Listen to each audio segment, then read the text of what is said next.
Okay, so we're going to start off by looking at 4.4, which is on radical functions. We'll look at how to sketch them, how to solve them, and how to transform them, shifting and stretching. Would you say this is any more complex than other things we've learned thus far? I wouldn't say it's any more or less than other kinds of functions. Not really. A little less time consuming than rational in a sense, because rational sometimes you got to do long division or synthetic division, and those things take a while. There won't be any division with radicals, so that's nice. So here's two examples of radical functions, and basically anything that has a root in it, whether it's a square root, cube root, any kind of root, that makes it a radical expression. Or if you put an equal sign, a radical equation. So any expression that has this symbol that's called the radical sign, and you can choose to put a number in that spot. We'll talk about what that number is called in a second. But that number controls the type of root that you're taking. This is a cube root. This one, even though there isn't a number, it's a square root. You could put a 2, but you don't really see that. It's just the default. And this number that you put here tells you the root, but it has to be a number that's greater than 1, and it has to be an integer. There's no such thing as like a 2.5 root. We don't do that. You have square root, you have cube root. There's nothing in between. Wait, you have like 5 halves or wait, no, fractions are integers. No, this number is called the index, and the index has to be an integer. So this entire thing is called a radical. The number that you put in the radical symbol is called the index. And what you put underneath the radical symbol is called the radicand. So like in this problem up above, the radicand is x minus 2. In this one, the radicand is x squared minus 1. The actual symbol that you draw, that is just called a radical sign. But we'll use some of those terms today as we go through.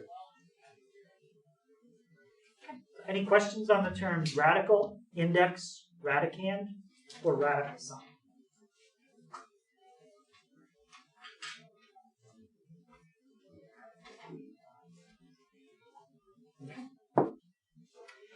If you don't put an index in the radical sign, then the default is a 2. You always assume it's a 2, and that means it's a square root.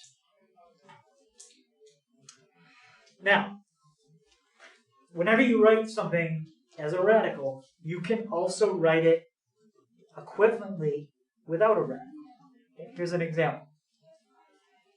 If you take the square root of something, that's the same as raising it to the 1/2 power. So, you take the square root of 25, you get 5. If you take 25 and raise it to the 1/2 power, you get 5. So raising something to the 1/2 power is just a different way of writing square root. What do you think I could do for a cube root? What power do you think I could raise something to? Yeah? 1/3. So raising something to the 1/3 power is a cube root. Basically 1 over the index. That's the power you can use. How about a 5th root? What power do you think that would be? 1/5. And this is why we write it as powers. Because you might say, well, why would you bother doing these first two? Well, it depends on the problem, but this one, you're going to see why you would do it. So this is x to the 4th to the 1/5, because you're taking a 5th root. Now you have a power to a power, and you can simplify that. That's why you would do it. Does anybody remember the rule for a power to a power? You multiply those. So this would be x to the 4/5. So by changing a root to an exponent, sometimes you can simplify it if there are other exponents in the radical. Any question on that?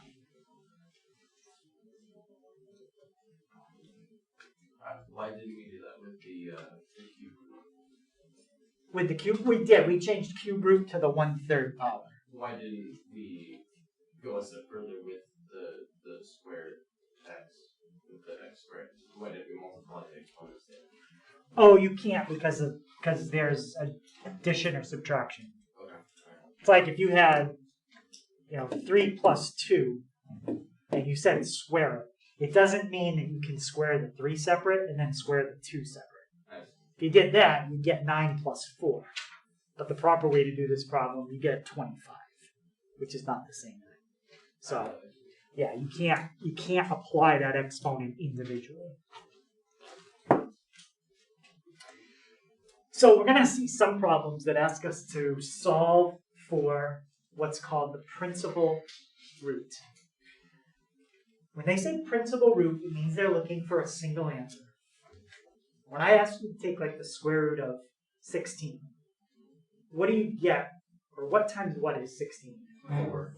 And Negative 4. negative 4. So there are 2 roots.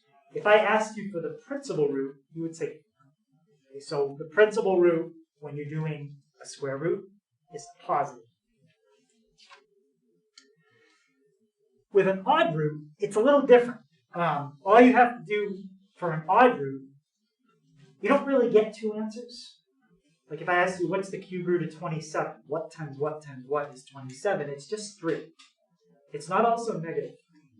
So if I said to you, or somebody didn't understand what it meant to find the cube root of 27, I would say this. I would say it means what number can you multiply by itself 3 times and get 27 is the answer. That's how I would explain what a cube root is. And when you solve it, to cancel out this exponent of 3, you take the cube root of each side. So to find the cube root of 27, you basically are solving this equation. In fact, to find any root of any number, you could just imagine putting the 2 numbers in for the n and the a, and then take the root of each side. If it's an exponent of 3, it's a cube root.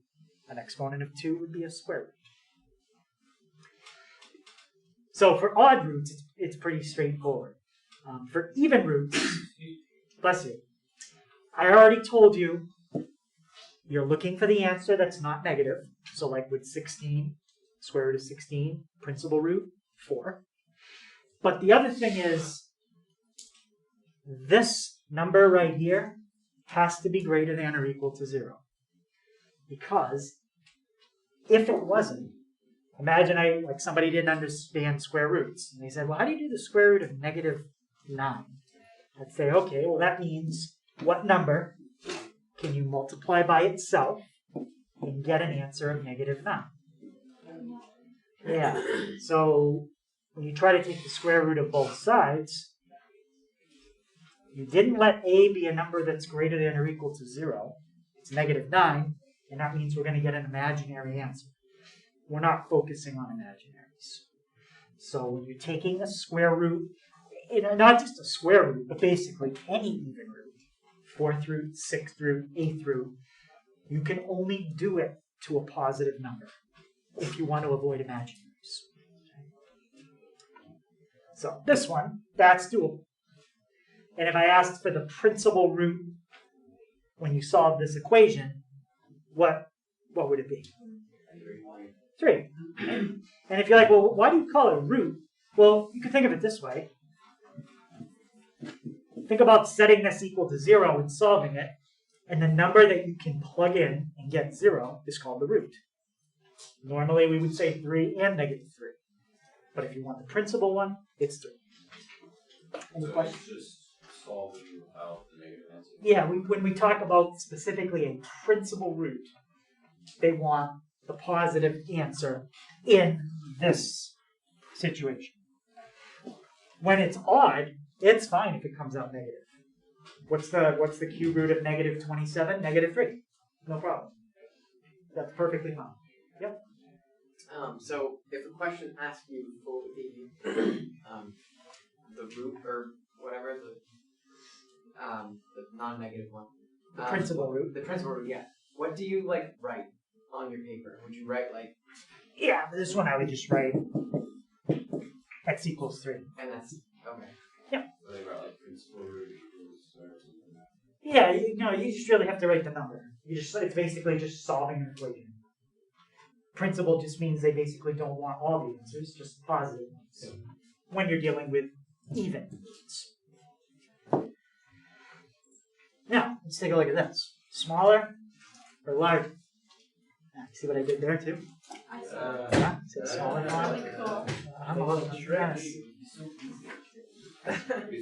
Alright, so we want to look at what happens specifically to a square root.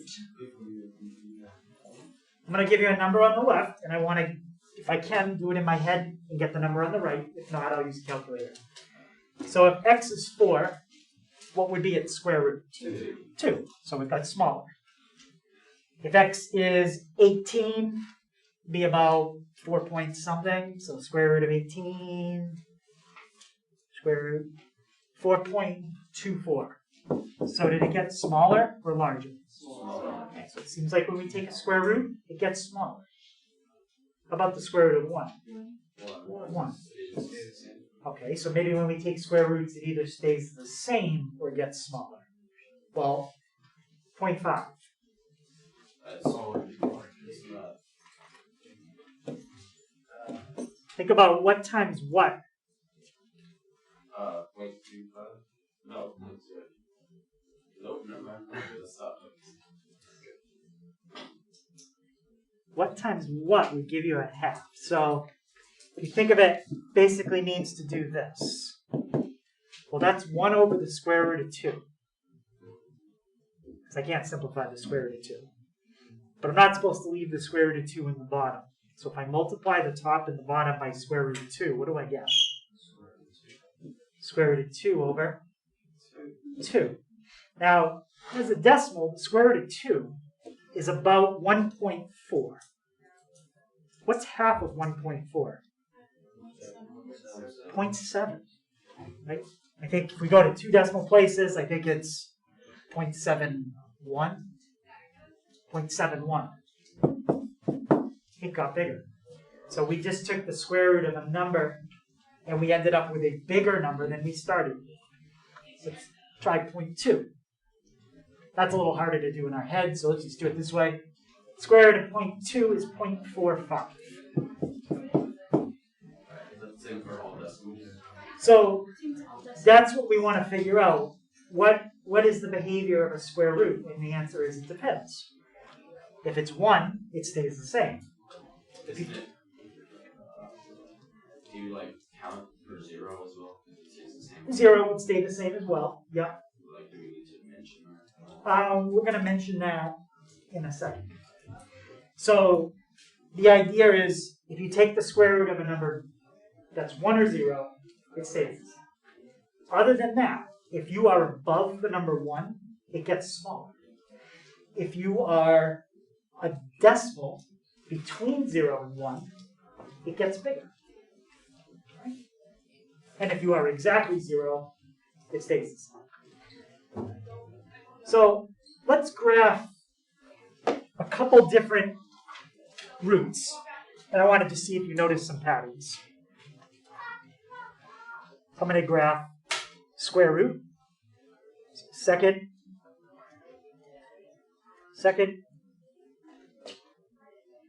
well, that's weird.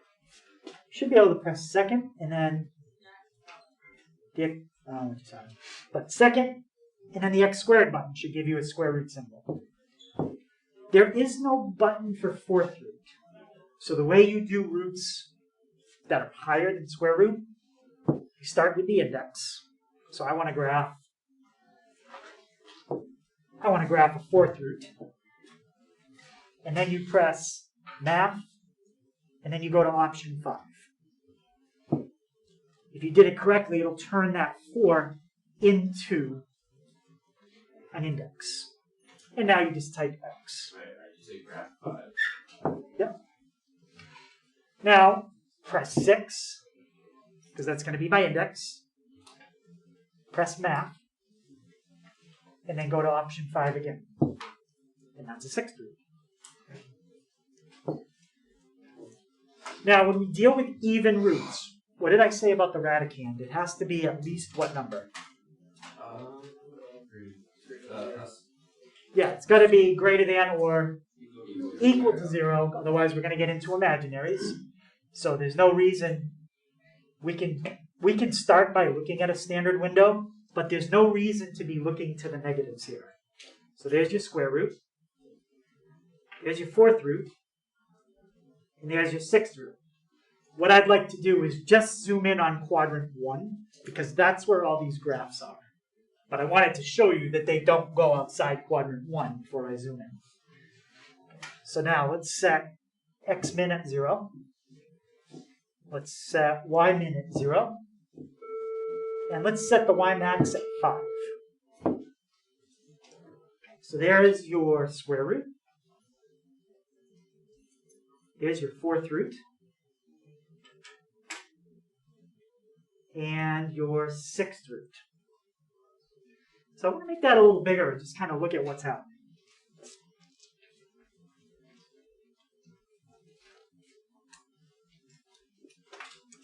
So if you look closely, which one is above the other kind of changes at the point 1, 1. In fact, 1, 1 is a point that they all go through. And there is one other point that they all go through. The reason they all go through 1, 1 is because if you take the square root of 1, it's 1. If you take the 4th root of 1, it's 1. It stays the same. But does anybody see the other point that they all go through? Yeah? The origin. All even roots go through those 2 coordinates all of the time. What was the 3 different things you graphed again? Square root, 4th root, 6th root. Oh, sorry, 4th root. Okay, I did 3rd root. I did 8. Never mind. So 0, 0 and 1, 1 are common points to all even root graphs. Now, if you're thinking, well, what if you shift it up or down? Well, then no. If you shift it up, like say you shifted it up 2, then it's not going to go through the origin anymore. It's going to go through 0, 2 instead. So if you shift it, you can change that.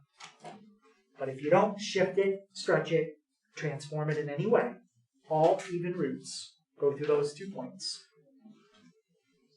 They also all have domains from 0 to infinity. They don't go left. They only go right. Now, could you mirror image it and flip it the other way? Sure, absolutely. You could do that by doing something like this. That would cause a horizontal reflection, and now it would curve the other way. But when I say domain and range, I mean if you don't do that. Just the basic function. Starts at the origin, goes to the right forever. It also starts at the origin and goes up forever. You might think the black one is going to level off because it looks pretty flat, but it never does. The bigger the number you plug in when you're doing a root, as you keep heading to the right, the bigger the answer you will get. So it does keep going up slowly. Question? What was the one that you wrote on the other side? Is it indices? Indices? I'm not sure. All I had here was 4th root, 6th root, and square root. These are the indices, but. Okay. There was a slide that you toggled back to so that I didn't write anything. So those are the properties of even roots. And if I ever ask you which one is above the other, you need to look at it carefully. Like if I said to you, when is this true?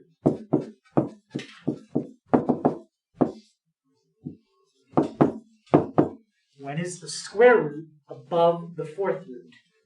Well, the square root is the one in blue. When is the one in blue above the one in red? When x is greater than 1. When you get past the 1, the blue one is on top. If you go before the 1, then the opposite is true. The blue one is underneath all of them. They all kind of switch places at 1, 1. Which one is on top? So you'll have a question like that in the homework. You just have to graph it and look at it carefully. Yeah, I'm not worried about that. Okay, so even index roots all have a look of a start point, and they curve in one direction. Whether they curve left or right, you can flip it so that it curves a different way, but it still starts somewhere and only goes one way. Let's look at some odd roots. This time I'm only going to do 2. Let's do third root and a fifth root. And I'm going to do zoom 6. Well, one thing you can see right away that's very different. What direction does an odd root go in? Both. Yep, it does both. Now there's some crossing over happening, and it's a little fuzzy, like what's happening here. So let's set the y min and max to like 4 and negative 4. So we can see it a little better. Negative 4, 4. Okay, so that's a cube root. These are all connected, so if it ever shows up as a gap on the calculator, there are no gaps in these. They're connected. Still kind of hard to see, but let's put it here and see if we can see what's going on.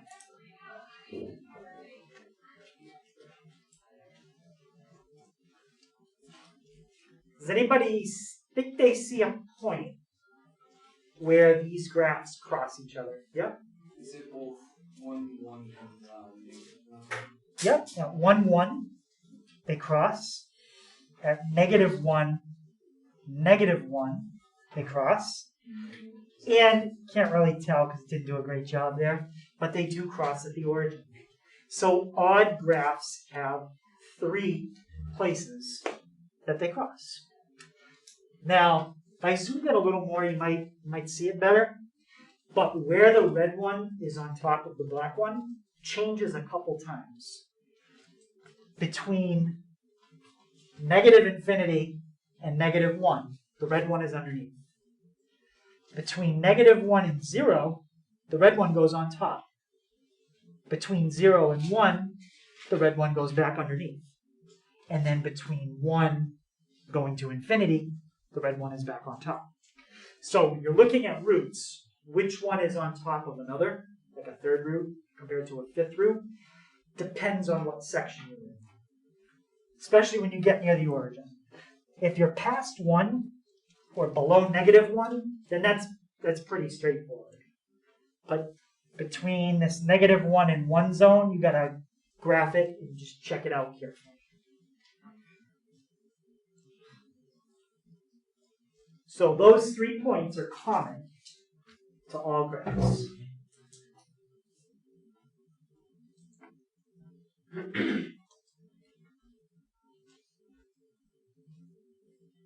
Does that apply if you shift it left, right, up, or down? No. If you shift it, then you're shifting the point that it's common.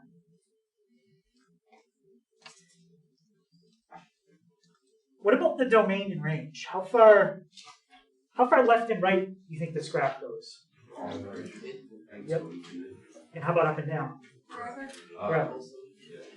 So odd roots have a domain and a range of all real numbers. A little bit different than even roots.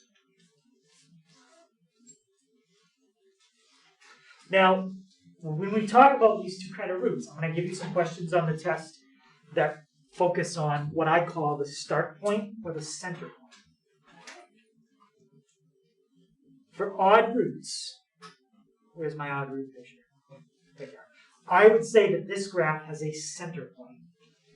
0, 0 is the center. And the graphs go in both directions. So I refer to odd roots as having a center. I refer to even roots as having a start point, because it starts and then it goes in one direction. This is not in the center. It's the beginning, but then it only goes one way. Sorry, what was the domain of the even indices? Even is 0 to infinity if you don't transform it, including 0.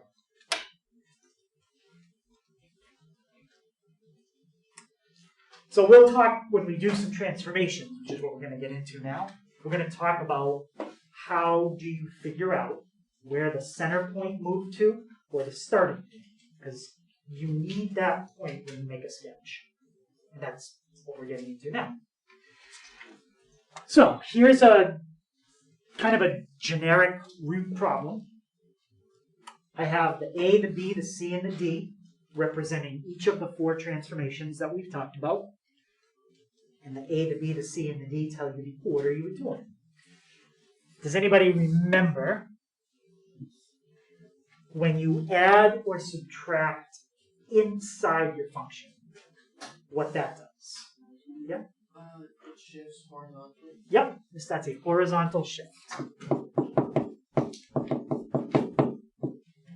When you put a plus, it would shift it to the left, and a negative would be right. So adding inside is a horizontal shift. How about adding on the end? It's a vertical shift. And there, positive is negative, down. Okay, so adding or subtracting is a shift. Multiplying is a stretch. B is still inside the function. So it has something in common with A in terms of the direction. But it's multiplication. So what's B? That's a horizontal, because it's inside the root, and it's multiplication, so it's a stretch. And C has something in common with D, because it's outside the root, but it's multiplication. So it also has something in common with B. What's C? It's a vertical stretch. Now, what if B had a negative in front of it?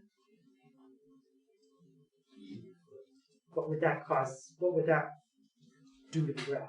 Yep. Would it make a horizontal flip? Yes. If B is a negative, that's a horizontal flip. Horizontal flip means this. That's a horizontal flip. You could also say it's a reflection over the y-axis. What if C is negative? That's a vertical flip. So you could say that that's a reflection over the x-axis. So the transformations that we're studying right now are exactly the same as the kind of transformations we did with parabolas and rational functions. In terms of where is the addition or subtraction, where is the multiplication? Is it inside? Is it outside? But that diagram labels what they all are. So let's look at this one. So if I wanted to sketch the square root of x minus 2 in the root, and I had the square root of x, what would I do to the square root of x? Horizontally left. Shift it horizontally. So I thought one of them was flipped. Which one is the one that like positive is to the right and negative is to the left? well, yes, when you do horizontals, it's the opposite of what you would expect. So not what I'm not saying that's horizontal yet. I'm still waiting for a definitive answer here. So x minus 2 under the square root is going to do what? Horizontally to the right. It's going to shift it right to. Yes. So to explain how to sketch, so I would just say shift square root of x, right 2. If you just say shift it 2, that's not enough. If you just say shift it to the right, it's not enough. You got to say shift right 2. How about that one? Again, assuming square root of x is the basic one you're starting with, how would you get this one? Shift the original, left 3.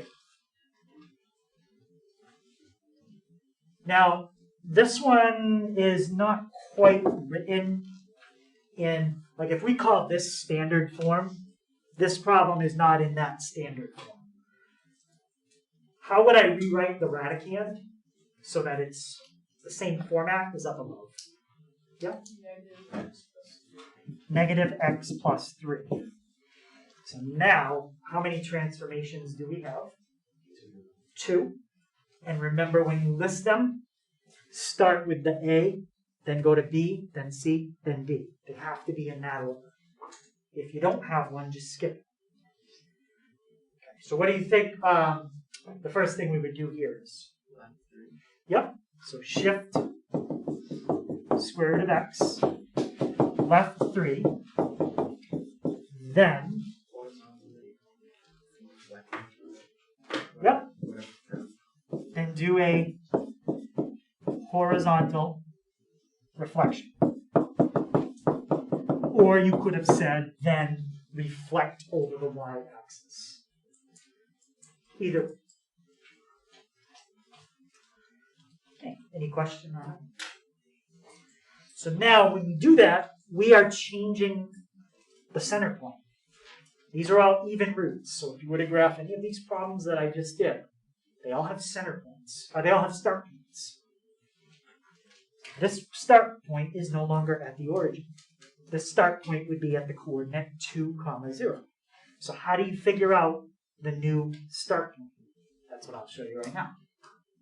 Wait, sorry, what did you do with this transformation? It was a horizontal reflection. So, as I said before, when we sketch, you always have to include the start point if it's an even root, or the center if it's an odd root.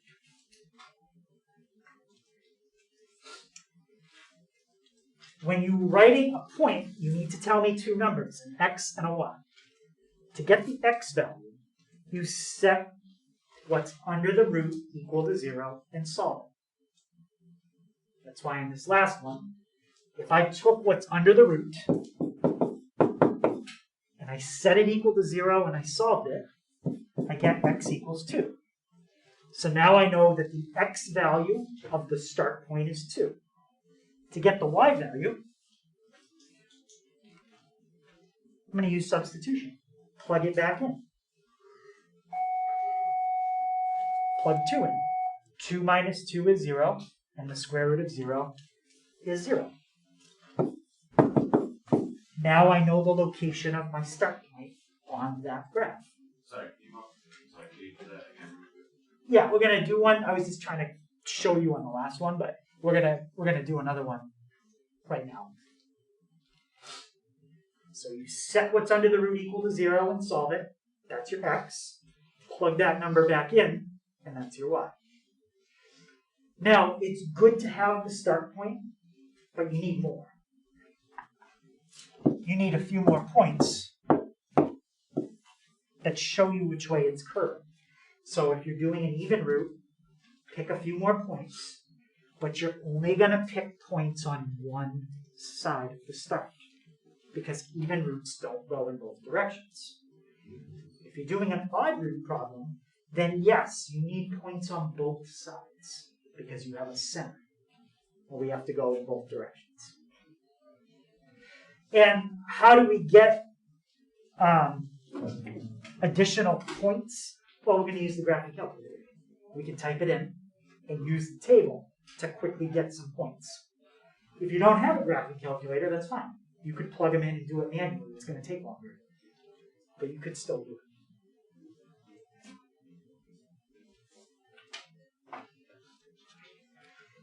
Okay, so you can't even see the whole problem yet, but I can see it's a cube root. Is a cube root problem going to have a center or a start? Have a center. So I need to find the center and then check some points around.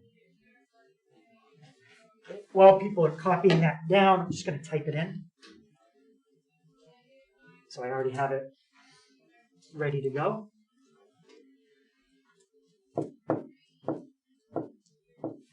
So we have to type this in carefully. So 2 times 3, that's not 2 times 3 is 6.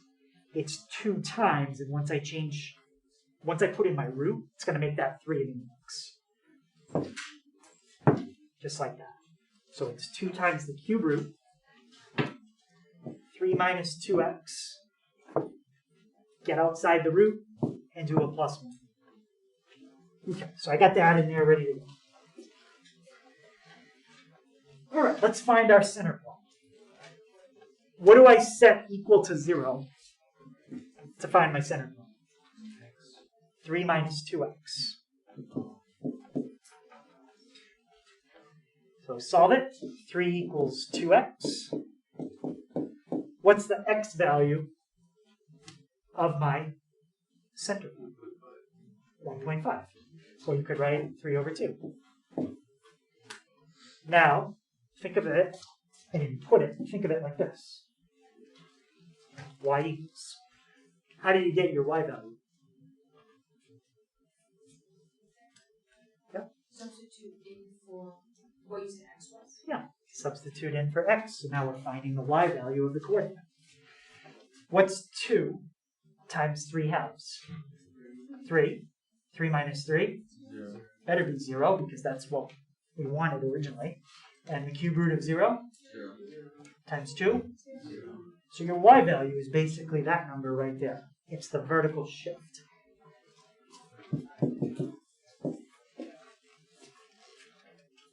So y equals 1. Let's graph that.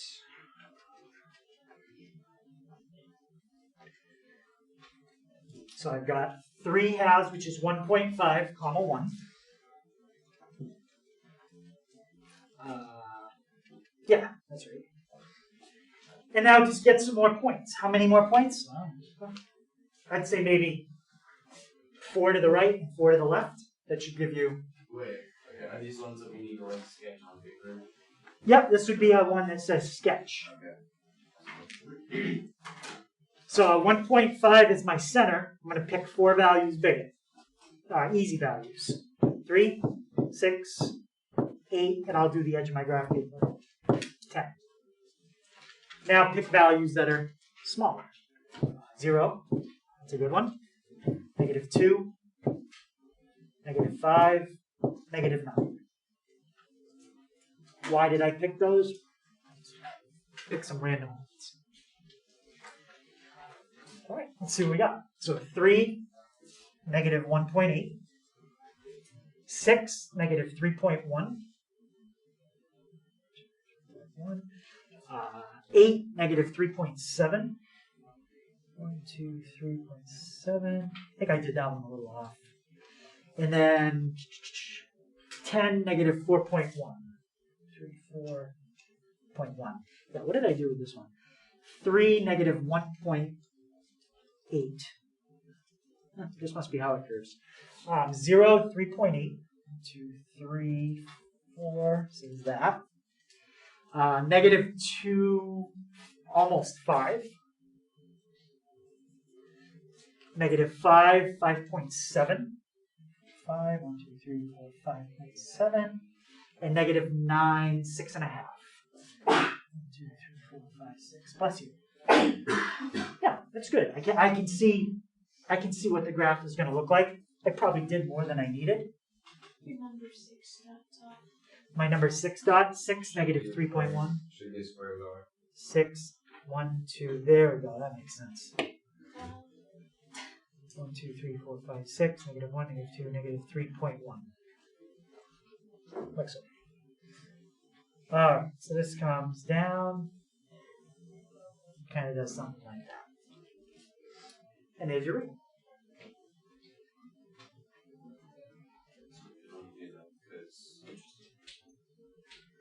So center point, because it was an odd root. Even root.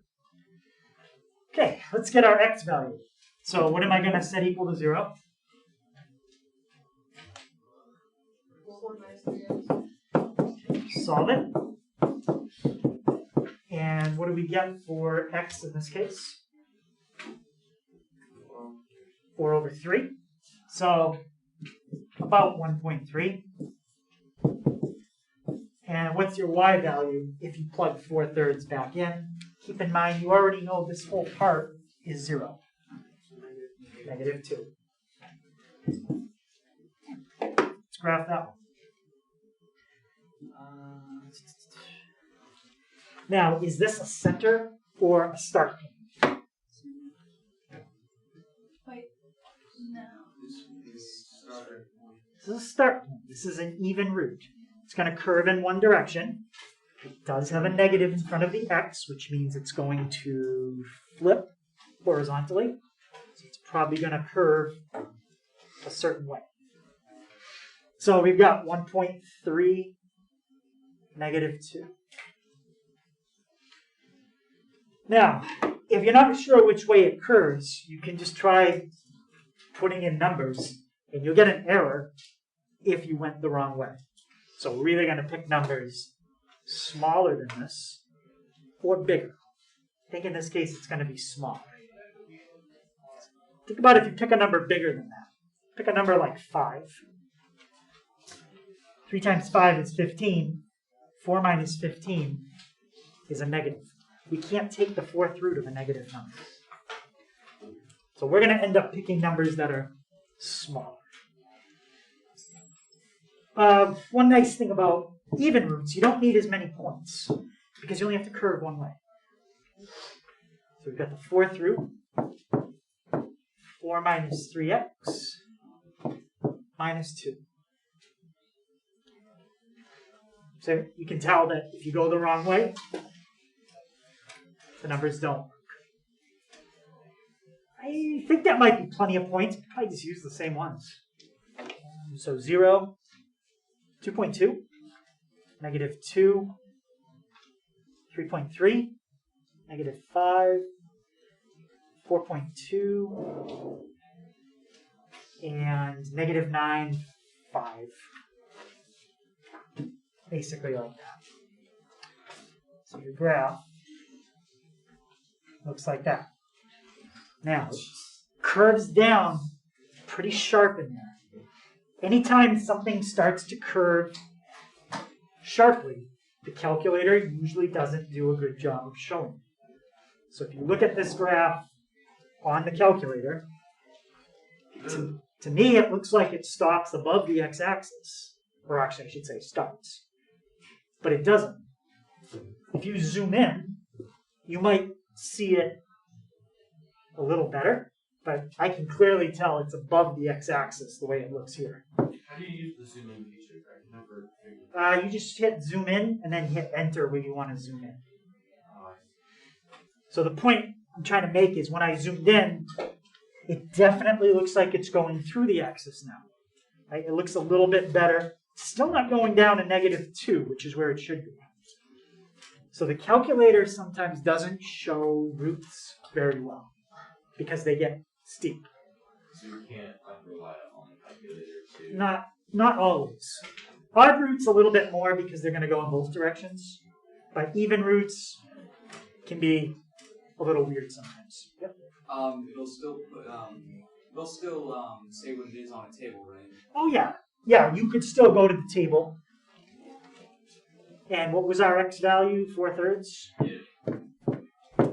So it still tells me that 4/3 -2 should be on the graph. It just doesn't show it. Yeah. Yep. Okay, so that's sketching. Any questions on the sketching? Okay, so last thing. So this part is, it's all algebra.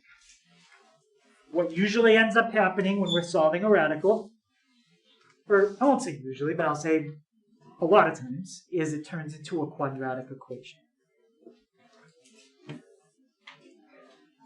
So when we want to solve a radical equation, the first step is to make sure the radical is by itself.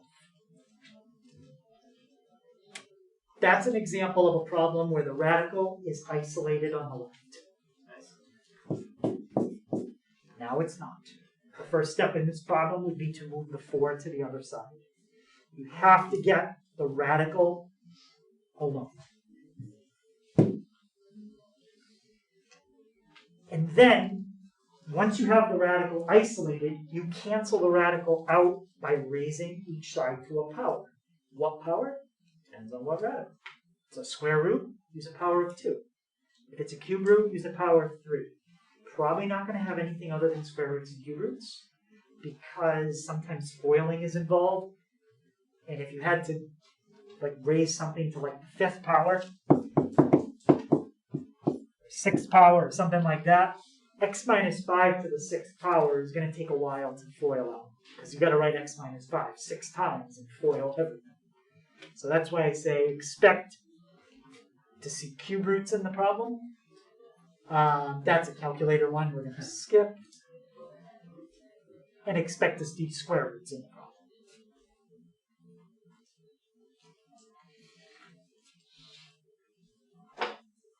Always check and make sure your answer works. That's important.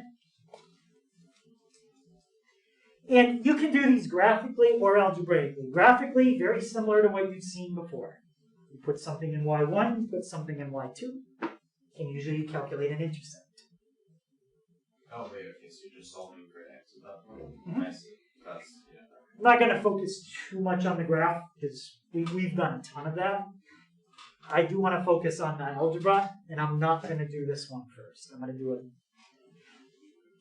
to do example 6, but it's going to be different. This one's a little harder because there's 2 roots. So you're going to have to do squaring twice. This one only has 1 root, so you're only going to have to do cubing once. So actually I just told you how to start it. Well, the first thing is make sure that you've isolated a radical. Is the cube root by itself on the left there? Yes. So what am I going to do on both sides to get rid of the cube root? Oh, square, keep the line such the power. Can you say that again? Raise the size to the power. Yes. Cube both sides. Well, cube root is gone. Now you have this.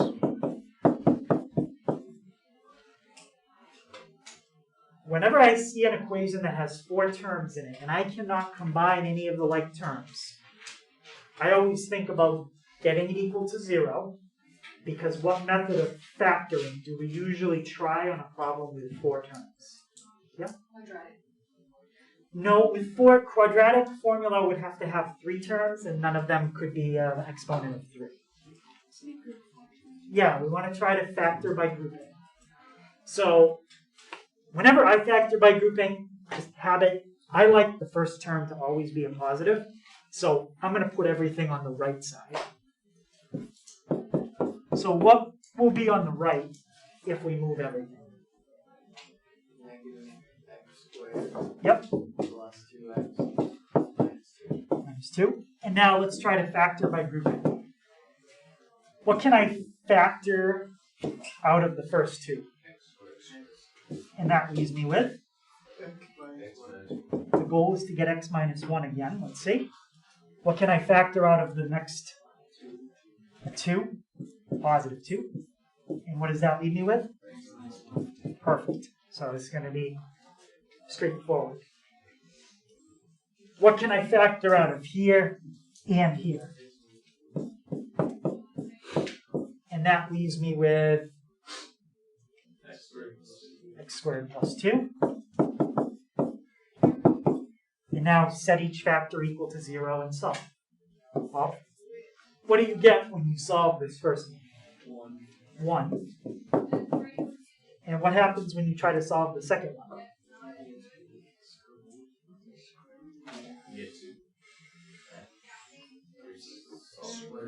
square root of 2. You can't square something and have a single number. You can't take the square root of a negative number. So this second one would be imaginary. And we're not looking at imaginary answers. Wait, sorry, what? Because you would have x squared equals negative 2. So x would be the square root of negative 2. Or I square root 2. So since it comes out imaginary, we're not using it. So the only answer we get is x equals 1. We do have to check. Let me just move this off so we can see. So we're going to plug 1 in. Okay, what's 1 squared? 2 times 1? 2. Plus 2? Minus 2 plus 2, well, that's gone. So we end up with 1. And what's the cube root of 1? 1. And what did we just plug in for x? 1. So 1 works. Okay, sorry. Why did we leave alone the x squared plus 2? I thought we were seeing what we get. We get x0. So if you set this equal to 0 and solve it, it comes out imaginary. Or if you set that equal to 0. Yeah. We can't solve it because there is no number you can square and add 2 to that ever gives you 0. Unless you use imaginaries. Okay, so that's a pretty straightforward one. Only had to cube it, do it once, factor by grouping. This one, even though it doesn't have any cubes in it, the power is smaller, you're only squaring, but there are 2 radicals. So you're going to have to square twice.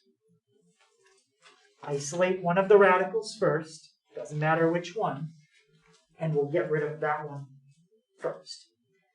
So what could I do to isolate one of my radicals here? Because right now I've got 2 on the same side. That's no good. Yep.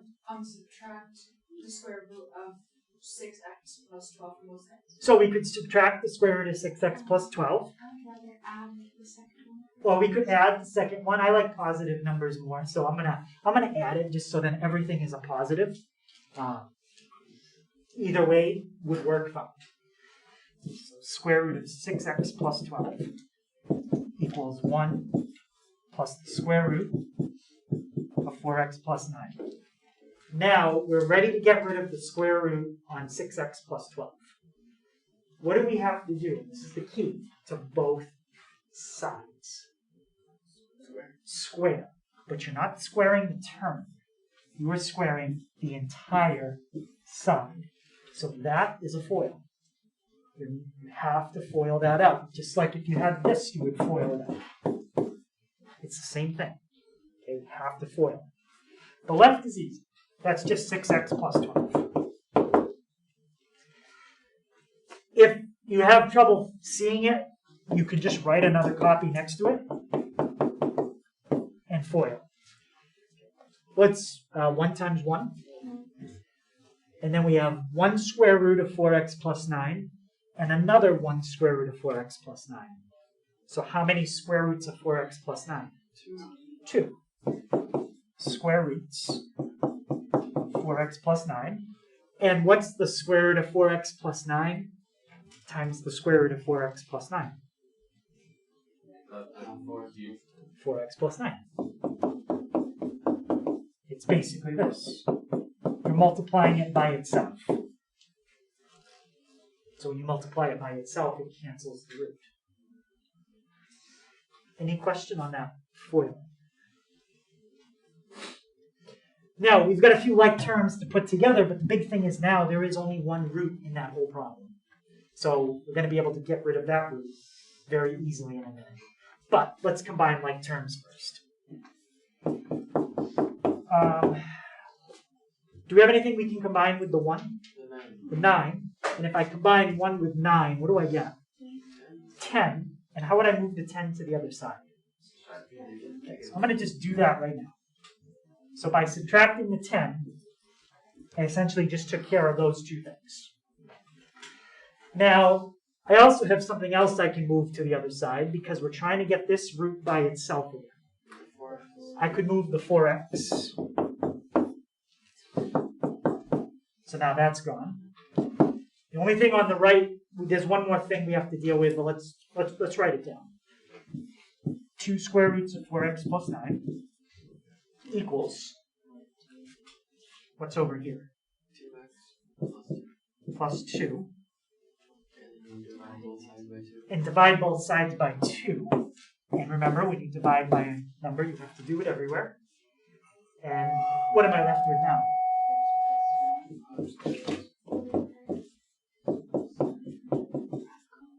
Okay, so now we've Wait, it's x plus 1. This is 2 divided by 2. So that's gone. Now on the other side of the left. Yep, that's plus 1. Thank you. So now we've got something a lot simpler. Okay, look at what we started with, and look at where we're at now. It's much simpler. Now we have to get rid of this root. So what am I going to do on both sides? I'm going to square both sides. Again, the right side, that's the easy one. And even the left side this time is a little easier foiling than it was the first time. What's x plus 1 squared?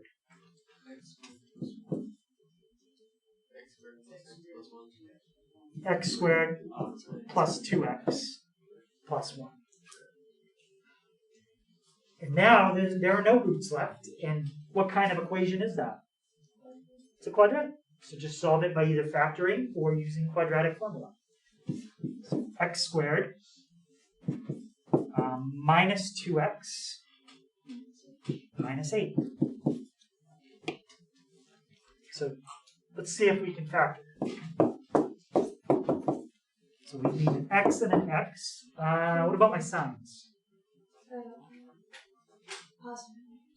Positive and negative. Plus 2x4. Let's try a plus 2 and a minus 4. So x squared minus 4x plus 2x. Minus 4 plus 2 is negative 2. Perfect. So now we have two potential answers. What are my two possible answers? Negative 2 and 4. I'm going to check it. If one of them doesn't work, I'll cross it out. Let's check 4. What's 6 times 4? 24 plus 12. And the square root of 36? 6. And now we're plugging in 4. 4 times 4 is plus 9. And the square root of 25? Does 6 minus 5 equal 1? Yes. Okay, so then that one's good. Let's try negative 2. Okay, 6 times negative 2 is negative 12 plus 12. 0. And the square root of 0. 0. So now we have 0 minus, what's 4 times, wait, what are we plugging in? Negative 2. 4 times negative 2? Negative 8. Negative 8 plus 9. 1 is 1. And what's the square root of 1? 1. So is 0 minus 1, 1? No. So I could tell that one wasn't working. So that answer is what we call extraneous. It doesn't work. It's possible that both answers work. It's possible one works. It's possible they both don't. Okay, any question on that?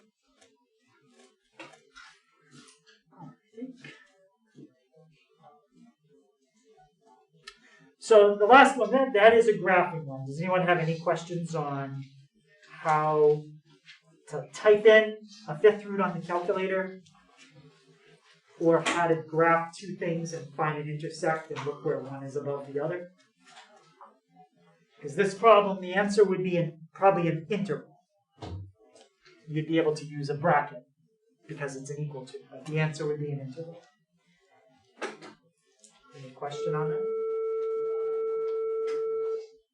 Okay, so we can, if we need to, we can do one on the calculator tomorrow that involves using an intersect.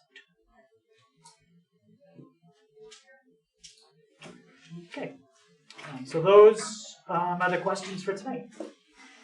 All on page 255.